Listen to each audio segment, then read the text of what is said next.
So my name is Jack Mason. I'm the wine director of Marta Restaurant, and my question is, what do you think the impact of the recent news of Union Square Hospitality moving away from tipping will have on New York in general or the industry as a whole?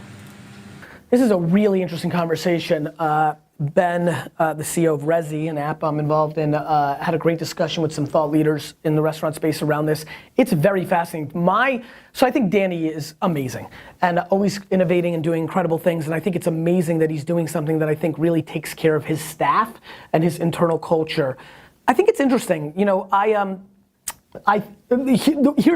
this is actually not my general thought. This is one thing I do well in marketing is I don't think about what I'm gonna do and then think everybody's gonna do that.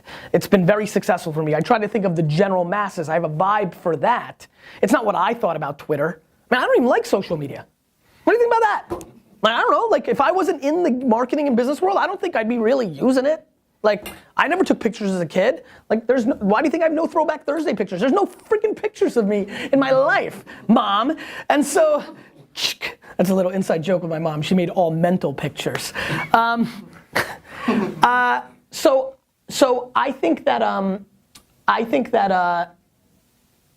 I personally am in a weird place because I'm still gonna tip cash on top of it because it's just in me. Like I was a stock boy that took out boxes and people gave me tips and it's so ingrained in me. So even though I know I'm paying 21% more or whatever it is, I'm gonna probably put more cash just cause, and then I'm scared that that's gonna break the whole system because if people still arbitrarily do that, then what did you do? You just raised it 21%. But I think the flexibility that it allows organizations, the way you can take care of people that work for you, which will then in turn create better service.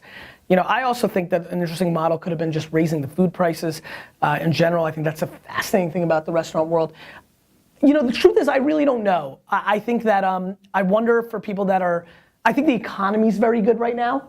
I think if tomorrow the Wall Street cats are up to their no good and shit hits the fan, are people gonna be like, well crap, I don't wanna go there because I'm paying a 21% vig and maybe I'm in 10% tip mode right now. Well, how do you tip, Steve? I'm pretty much 20 just by default. D-Rock? 25. Really? Yeah. I double the first number and then add like a few more. On any kind of bill? Pretty much. I'll do like 20%, then just go to the next dollar. Got it. Stefan? 18 and 20. There's my man. Way to go honest. Yeah, I mean, but those are big numbers, right? Like those aren't 15, which is a lot of what people, older demo plays at 15. It kind of snuck up. I don't know. I think it's a very intriguing model. It's forcing something on the consumer, which I think is fascinating. I think he has the brand to get away with it for the people that know. I think a lot of people won't even know, won't even realize. They'll realize when there's no line for a tip, and I'm curious how their reaction will be that they got forced into a tip. Some people get antsy when they're forced into a tip for 6 or more. So I don't know, I think it's very individual and I think there'll be a lot of positive, definitely in the industry, and there'll be some negative from the end consumer. For me personally, it's just gonna make it more expensive for me to go to USV places, those places, so, because I'm going to still tip.